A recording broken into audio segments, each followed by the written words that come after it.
Because in an area like that where it's dark, just even freshening up the paint and doing a lighter coat could dramatically brighten the area, and start in the areas where you can make high impact value for minimal investment.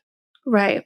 And knowing that paint, as an example, can give you a high impact value, but it doesn't mean you have to, spend luxuriously on the application of the paint. Like you don't need to use the bulk of your budget on something that you're not necessarily going to equate dollar for dollar value.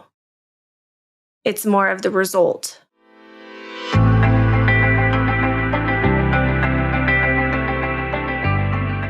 Most homeowners and investors think that the size of the renovation budget is the most important thing, but it's actually how you allocate that budget that can really make or break your return. I'm Rachel Niederhofer. And I'm Justin Niederhofer. And this is Return on Design, the podcast where beauty meets strategy and interiors become assets that perform. On today's episode, we are going to walk you through how to allocate the funds within your renovation budget to ensure every dollar works hard for you. And how to avoid the biggest mistakes that people make when they don't. Not every dollar in the budget is equal. Where you allocate the funds matters. $1,000 spent in the kitchen may give you more return than $1,000 spent in the living room. High impact areas tend to give you a little bit better return. There are areas that you focus on a little bit more. So let's break it down. How do you determine how the budget needs to be allocated? You're probably wondering.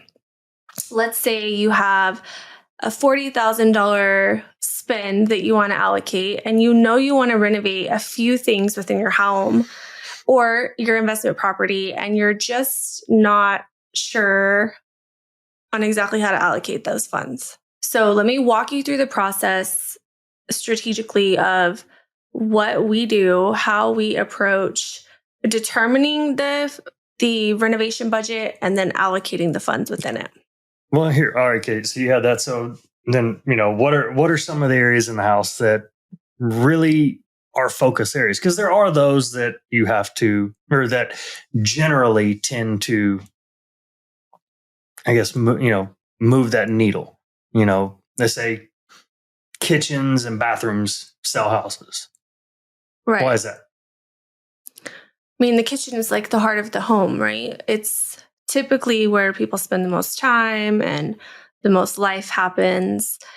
But before you even really determine how to allocate the funds, we have to first determine what's the current state of the property and what are the goals.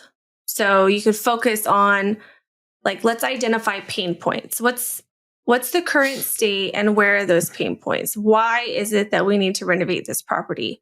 Or where is that desire stemming from? And then once we establish those goals, we can kind of isolate each specific area where the pain points exist in correlation with the goal to kind of narrow down and help determine a level of strategy around what's actually going to be renovated within the property.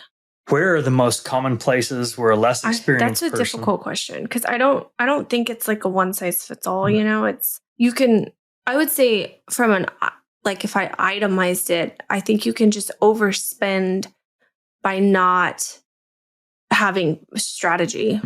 Goes back to the art of the allocation. So how do you determine where we're going to allocate funds? What is the strategy behind it? So once we identify a pain point or the reason, what is the reasoning and why you even want to do a renovation? Why do you want to update this area? Are you living in this space? Is this something that you want to sell quickly if you're investing or whatever your specific scenario is, there's a why. So let's hone in first on why is it that we want to renovate? And what is the goal we're trying to achieve? So if it's the bathroom example, maybe your bathroom feels dark or just feels dated. Maybe it's not that the floor plan isn't functional necessarily, but maybe it's not meeting your needs from an aesthetic standpoint. It doesn't necessarily mean you're going to gut the whole bathroom and, redo the whole thing. So being able to first identify that kind of macro level pain point of a space, whichever space it is that you're analyzing, and then go down even more detailed. Like, okay, if it's dark, we probably need to paint. We probably need new lighting. We probably need, different mirrors. Maybe the mirrors are not scaled correctly. Maybe the tile's too dark. Maybe the plumbing fixtures need to be upgraded. And so now we're kind of identifying within the realm of the bathroom space, what are the items that could contribute to me reaching this goal of having a more aesthetically pleasing, updated bathroom that also serves my current needs better. So now that we've identified the pain point, we've identified the possible contributing factors that could help elevate or reach the goal. Now we can hone in and start getting specific bids or cost estimations around what it would take to correct or identify each area. And remember that spending more doesn't necessarily equate to spending smart. Exactly. Because in an area like that where it's dark, just even freshening up the paint and doing a lighter coat could dramatically brighten the area and start in the areas where you can make high impact value for minimal investment. Right. And knowing that paint, as an example, can give you a high impact value, but it doesn't mean you have to, spend luxuriously on the application of the paint. Like you don't need to use the bulk of your budget on something that you're not necessarily going to equate dollar for dollar value. It's more of the result. Yeah. Versus like if you were putting marble tile in your bathroom versus a porcelain tile, I mean, the value of the material, is going to give you a better return. I mean, it's a higher end. But not every property can withstand and hold that. Like we talked about the other day, knowing your market and knowing what is within that market and what your price point is helps to determine that. And making sure, as we'll get into later, not overspending your budget and outpricing yourself within your current market of where you're at. Let's go back to that, like illustrating the dollars spent, like it says. The difference between spending $5,000 in one area versus $5,000 in a different area. Yeah. I mean, you look at that as paint. Even the application of like painting a wall can vary dramatically because the labor in itself is going to affect the potential investment that you're putting in. So let's say you have a bathroom and we've determined based upon the goals that, it's probably going to be about a $12,000 to $15,000 investment. Yeah, we're differences between spending $5,000 or $10,000 in one area versus $10,000 in another. Yeah. 5 or 10 in another. I mean, we can go trying to, upgrading and updating your kitchen for $10,000, which can very well be done very easily, and in some aspects, depending on your goal again. But a $10,000 spend updating the kitchen is generally speaking going to give you a much higher return and be a better investment in the overall spend of your budget in the house versus spending $10,000 in the living room. They're not the same. They're not necessarily where you're investing your money doesn't always equate dollar for dollar on and I think spend versus return. I think you really have to identify on a deeper level for that Mhm. to be the fullness of truth, because it depends. It's not just, oh, you should always put money in your kitchen versus your living room. Mhm. I mean, or you should always put money in the kitchen over the bathroom. It depends on that specific property, what is happening in the property and what you're trying to achieve. But people do sometimes fall, easily into overspending by choosing the wrong materials, the wrong finishes, or overpaying for labor.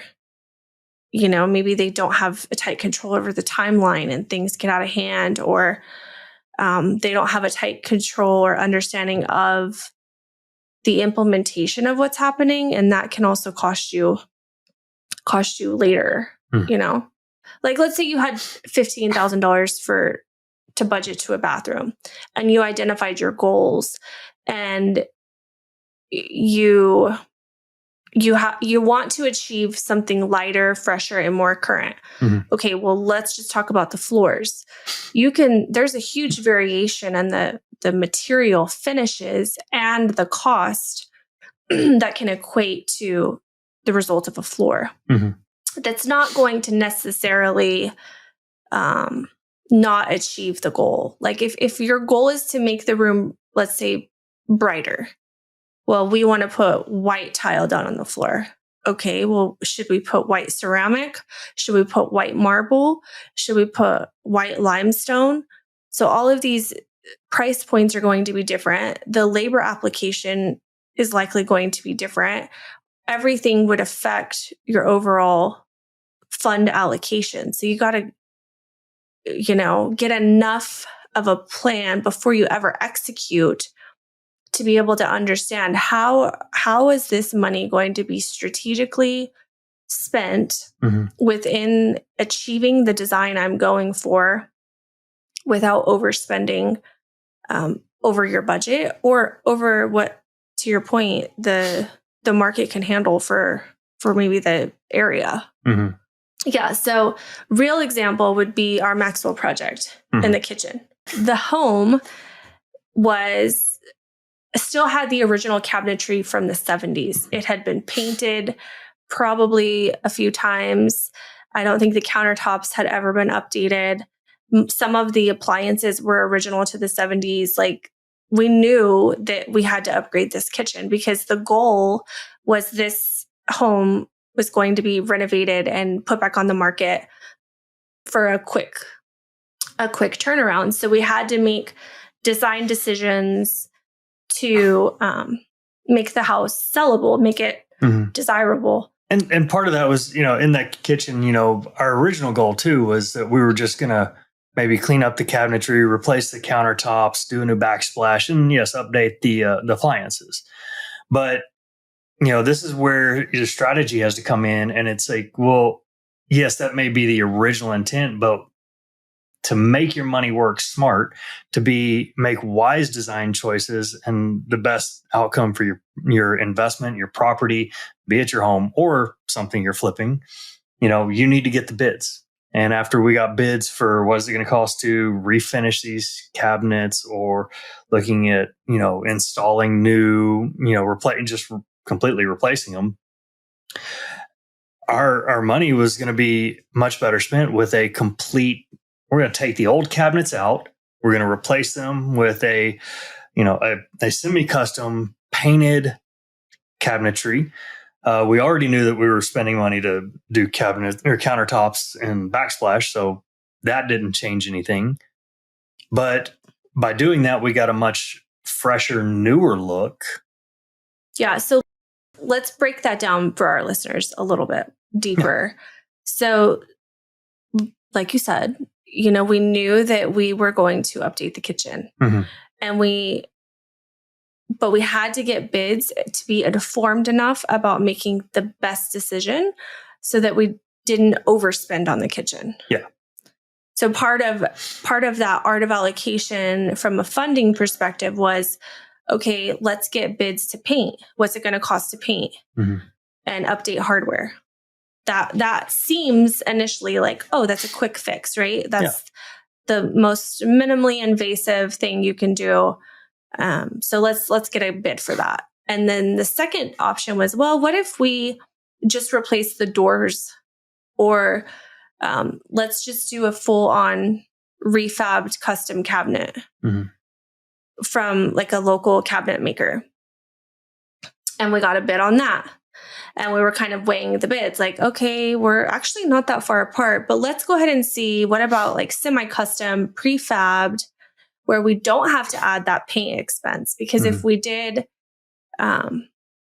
fully custom from a cabinet fabricator, those are going to be unfinished.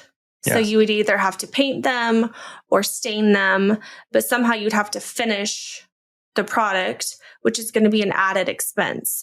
So what if we take all of these out and we do the semi-custom? They're already a finished product, and you're going to get all the, the same elevated user dynamics, like the soft close, and we could put updated hardware.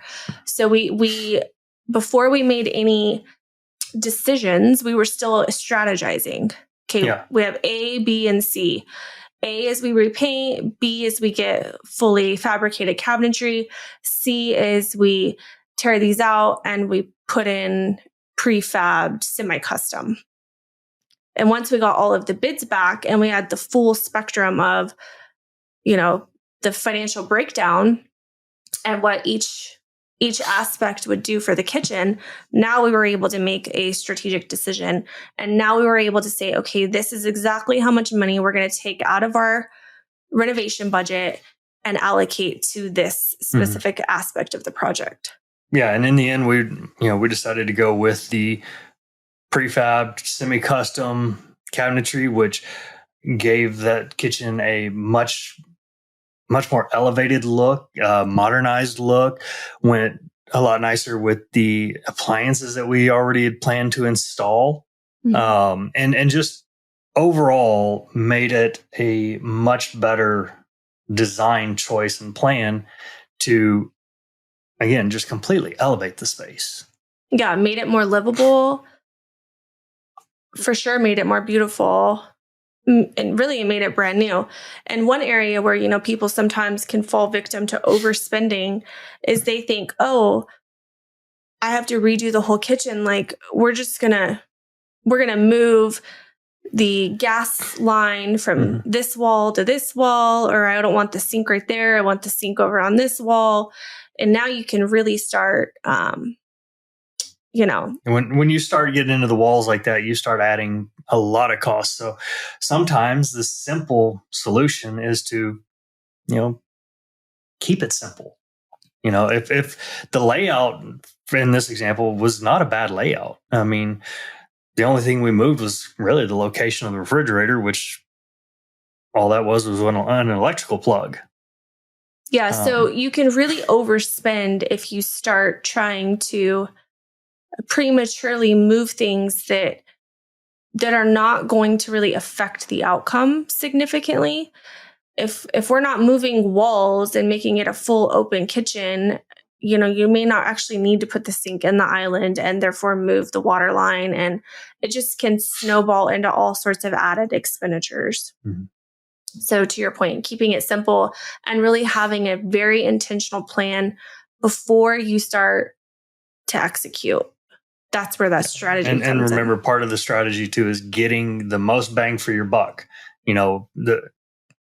If I can accomplish the goal with a little bit smaller investment versus, blowing out walls and relocating every gas line and water line and all that, then I can elevate this space for a nice investment instead of an exorbitant investment that I might not really get the return out of. Yes.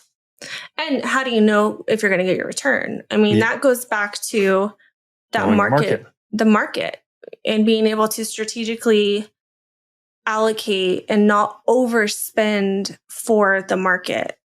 Like we talked about in our last or previous episode of not, buying smart, not overpaying. But also, even if you buy smart, you didn't overpay, and you decide you want to invest in the property or upgrade it, making sure you're not over allocating resources that you're really never going to get back for that area. Again, knowing what the potential of the potential value of the end product is, and making sure that you have your thresholds. Yeah. So what's the neighborhood like? What's the ceiling in the neighborhood? If homes are topping off at 5 to 550, you don't need to over invest where your property, all in the money you've put into your property is now exceeding that, because you're likely never going to get that money back. Yeah. I mean, I think in the investment world, you see that more often, where it's like, oh, the purchase price is this, the aftermarket value is this, so we've got 60,000 and we're just going to do all the things that the property needs within the 60,000. They're not really strategically spreading that 60,000 across, and then they often end up, boiling over in the budget and dipping into whatever return that they were originally going to get. Again, making your design choices strategic and knowing what materials, the point you made of knowing the material you're going to use, and what, there are different price points to, manufactured stone versus, there's quartzites, granites, different grades and levels, or your floors. Is it, porcelain? Is it a marble? Is it, those all come with different price points, but, not over designing to what that house is. You're not putting $1 million. You're going to invest $1 million in the kitchen in a house that likely is only going to ever come back and be worth $500,000. It's you have to know your market. You have to know what the neighborhood, and neighborhoods do play factor. There are prices to neighborhoods and what it can bring and will bring in the end. Well, in and the future. The Maxwell project, the master bathroom, as an example, it had been previously updated several years ago. So it wasn't super old, but it's not the most current on design trend. So we very strategically updated the vanity. We lightened the walls. We put fresh lighting, larger scale mirrors, things that would give that elevated look without having to go in and rip everything out and redesign the whole bathroom. Could it have benefited from that? Would somebody have loved it more? Probably. Possibly. But the market there wasn't enough demand to be justified for that level of risk for the market. We were better off taking that money for the budget and allocating it in a more effective area, like the kitchen, like upgrading the floors. And, sometimes even investors like, oh, this whole bathroom needs to be redone, and they just rip the whole thing out, and your $5,000 budget jumped to $15,000 real fast. Yeah.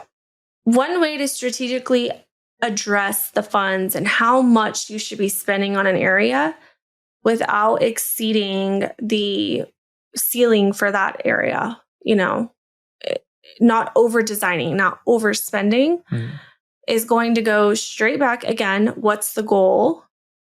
What are the pain points that we're going to address in order to achieve the goal?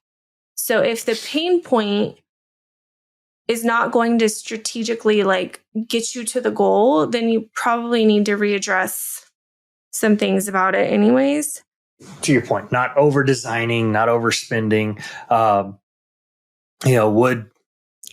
Would this new cabinetry look really nice with, very decorative, very ornate moldings on it? Yeah, possibly. But is it necessary here? Because when you start getting into the custom millwork, now you're paying more for labor for installs, and it gets into even with your painters and stuff, because there's more work that's involved in prepping for those kind of things. And is that, again, outside of what the neighborhood will bring, what's on trend in that area, or even like in the Jack and Jill bathroom at the Maxwell, that fur down, that old school, drop in the ceiling height with the old can lights. if we were to replace that, we would have to do drywall work, tape, texture, float. There was more framing work that had to be done, depending on how that was originally framed in. Electrical work. So now, possibly even plumbing then, because again, you start digging into walls and the way they routed things and, using the space that they had available when it was originally done that you may now have to redo. Versus you can paint the ceiling and the wall the same color, and if there's any millwork in between. And so you create an illusion of almost like it's disappearing, or it's no longer where your eye is drawn, and you still achieve the aesthetic, right? If you're like, oh, that looks old, or I don't like the way that looks. But also to the other points you had of like in the master, even just updating some of the lighting, because we updated the cans, and it wasn't anymore the old school big yellow bulb. It was nice. It was LED. It was brighter. We have, and it just, it made the space feel bigger without having to do anything with the combination. Color. Yeah. Yeah. But that is an example of how you could overspend when you don't actually need to. You have to be strategic of, do I need to change this small section of the ceiling height?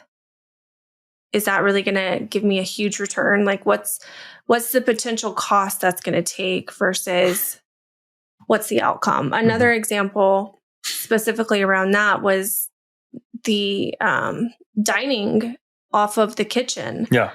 And this house had the original bay window, the original exterior wall. It was bizarre. It felt unfinished.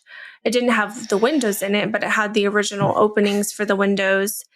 And it just made the house feel incomplete and sort of, it was aesthetically not pleasing right off the kitchen. It made it confusing on how to even use parts of the space. Yes. And that's a significant area in the house. That's something where people are going to have an impression, and that space needs to be functional. So what we did in that scenario was we determined, okay, what's load bearing? What can we do? How can we modify this and redesign it for it to have more form, more function, and be more aesthetically pleasing without having to completely reconstruct this area. Once we determined where the load-bearing beam was, we were able to knock down that existing framing and reframe so we weren't compromising anything structurally, and open it up. Instead of these 3 bay windows and almost an octagon half shape of a wall, we had one large opening and still allowed for natural light to flow through, but it just made the space feel intentional. Yeah, and the investment was minimal comparably. Yeah, comparably. I mean, dollar for dollar, we invested. It was, to the point of making sure you spend allocating your budget in the correct place. It was a better spend to fix that wall in the kitchen than tearing out that fur down in the Jack and Jill bathroom. Exactly. In the end, they probably would have cost relatively close to the same amount of money, but the impact of the space and what it did, opening that and making the space intentional for a dining area, had a much more dramatic effect and finish and feel to the house. And it had a bigger pain point. Yeah. If we go back to that, what's the goal? What are the pain points? That was a pain point. It affected not just that dining area, but the room on the backside. And so the pain point was much, much greater. It needed more attention. And that helped us determine, okay, we need to address this. We need to invest the time in order to figure out how can we achieve improvement here, and what's it going to cost. So I guess to kind of wrap up some of the points, like making sure, smart renovations, being smart in your renovation doesn't mean you necessarily have to spend more. It's making sure that your budget is allocated in the correct places to make the biggest impacts. You don't always need a full gut renovation to add serious value. You need a strategy. Kind of like what we talked about in that master. It had dark tile. It just felt dark and cramped and small. But by spending in the correct places, by updating the paint, updating the vanity, the lighting, and the mirror, by addressing the pain point of it just feels dark.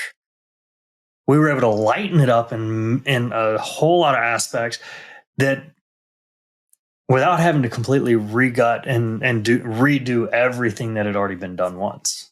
I would also say, again, you don't need a full gut renovation. Sometimes it brings me back to the KISS method. Keep it simple, stupid.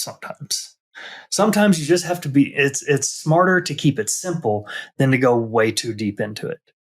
Well, and you can still achieve major transformation with simple solutions and strategy, implementing things correctly. Right. And not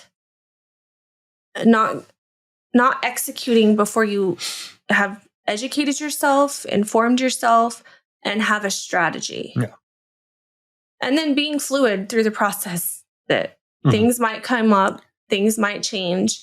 But even if they do, before you make any hasty decisions along the way, you go back to point one, like, what are my options?